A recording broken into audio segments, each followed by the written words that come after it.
The first run was good, but there's always room for improvement. I think I've got that here. So I'm gonna show you guys my horrible paint job, the rest of Thor, what I've done to change it, and we're hitting the rocks again. Take a look. All right, here it is. I love stickers. Got the Proline right here, Jconcepts right here, Vitavon right here, Holmes Hobbies. This thing is all Holmes Hobbies powered. Obviously Vitavon, got that Vitavon right there in the back glass. This is the tucked F250 body, by the way. Hey, look, I know that guy. But anyway, let's go and take a look at the rest of the vehicle. These are the upgrade Traxxas Rustler shocks right here. And the rear shocks are up front, the front shocks are in the back. That gave me what I believe is the dampening that I'm gonna need to actually control this thing. Was too loose, even with the 80 weight in the capper shocks. It just wasn't enough. The spring rate wasn't progressive enough. This really needed a higher progressive rate spring. And I believe that has something to do with the leading and trailing arms right here. So you can see the servos, everything, the trenchers. I think those are going to be perfect for it. And I've got the 3-gear transmission skid on the way. So this is going to get changed out right here. What I'm tempted to do is just kind of lock this, take the dig out of it, and put a fast motor in here and have it to where I can swap it out. To where if I want to go blast hills with this thing, I can swap in a fast system and go blast hills. I mean, I think the vehicle can take it. I don't think there's any driveline issues that are going to break, but when I want to crawl, I can put the 3-gear back in with the Vanquish dig. So yeah, I'm kind of thinking about making it to where I can dual sport this thing, if you will. So I'm gonna go ahead and power this thing, the 3S 1500 milliamp right into there, and we are getting outside right now. Let's go ahead and get that first impression here. I can tell these shocks are a lot stiffer. I drove it back here. See that back end, when I was driving it at the Barbarian, I'd be on a climb, and I kid you not, the back end would actually torque twist over. It would top one side out and lock the other side down. So, kind of hoping to eliminate that. I gotta say, as a crawler, it's pretty darn good, but I think it's gonna get better when I go to the 3-gear transmission. Now here I had a little bit of a jacking issue. Not sure if I'm gonna still have that same issue. And with just about any kind of a link set up, this can happen, but hopefully, still jacked, but wasn't as bad. Maybe it was the shocks, maybe it was slightly limited down travel. But the thing is running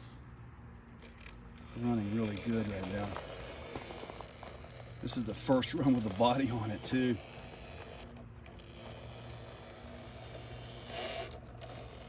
Oh, check that out. That is nice.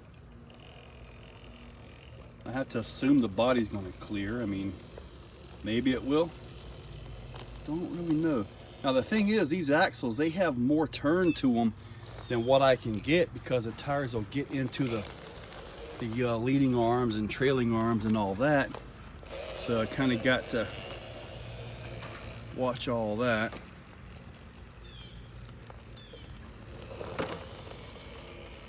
This thing is doing good. These big bore shocks, big difference. It's not as loose, if you know what I'm talking about on that. Let's see what we got.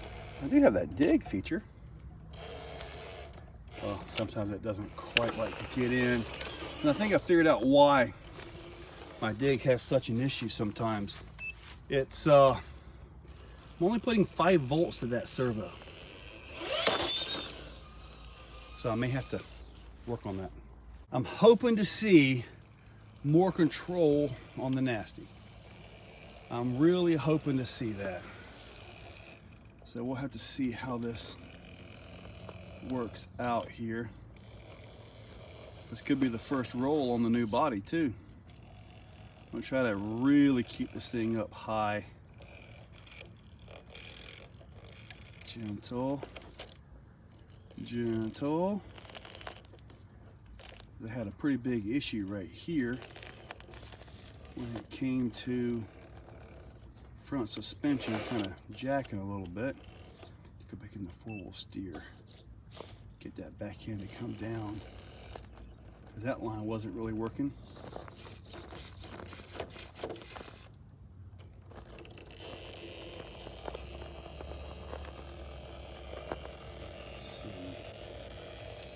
Front end looks like it was wanting to jack a little bit, but seems like it's going to be all right.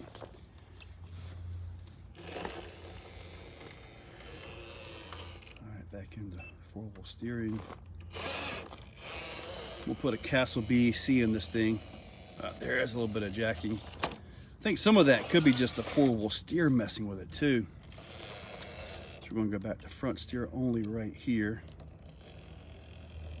I gotta ride this thing good and high. Oh, there we go. I do have some body rough, don't I?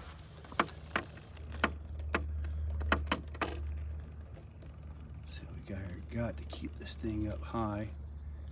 I'm gonna 4-wheel steer, let that back end come down off a little bit. Kind of pitch it. There we go. And see if I can, that is a really nice angle right there.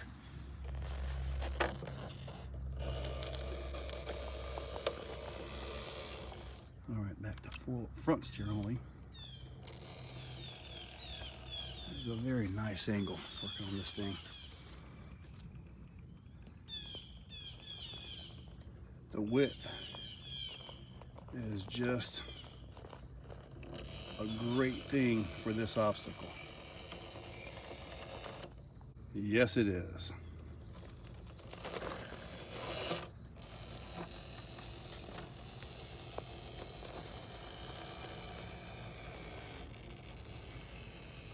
This thing is awesome.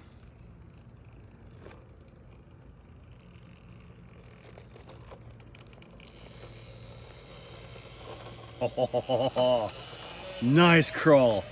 Nice crawl. I want to see where this goes. See if I even have what it takes to get on. Appears it does. It's actually all the way on.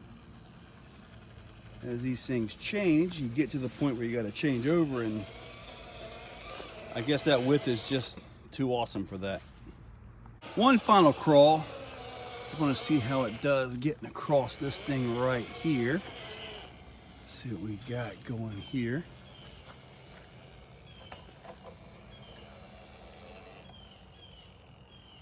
Yeah, very nice. And let's continue this.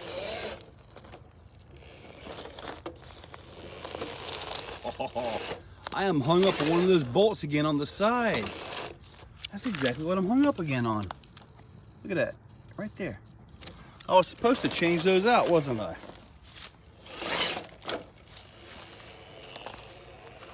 Drop this thing right on down. Into this little crack here. Now this thing is so wide, it's probably going to ride really high up on this. Looks like I need a white Vitavon label in there, don't I? Look at that. You could drive another RC underneath it.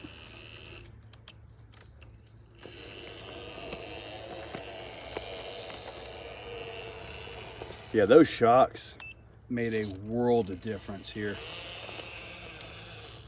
Big time. That was a much better run than the first one. Oh man, these shocks, they made a world of difference. These stock Kepler shocks seemed like they had too much travel. Even with the 80-weight oil, they just did not have enough dampening to get the job done. These do.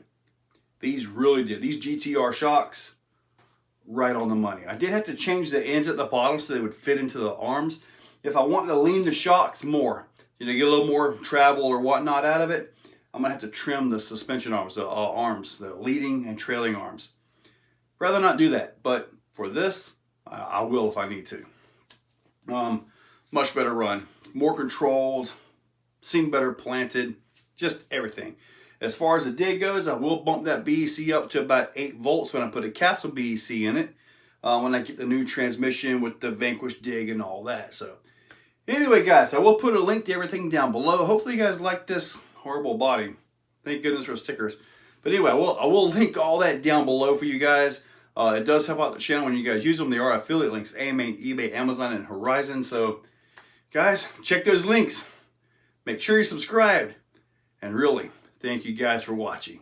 Guys, if you like what you see, hit that like button, hit that subscribe button, and ring that bell. So, in the description, there's a link to become a channel member. If you want to become a channel member, it's a very simple $2, $5, $10, or if you really got some money, $25 a month. It's a simple way to support the channel. So, get that, and I am doing monthly giveaways for members only, so you might want to consider it. So, guys, use those links. Make sure you're subscribed. Thank you all for watching.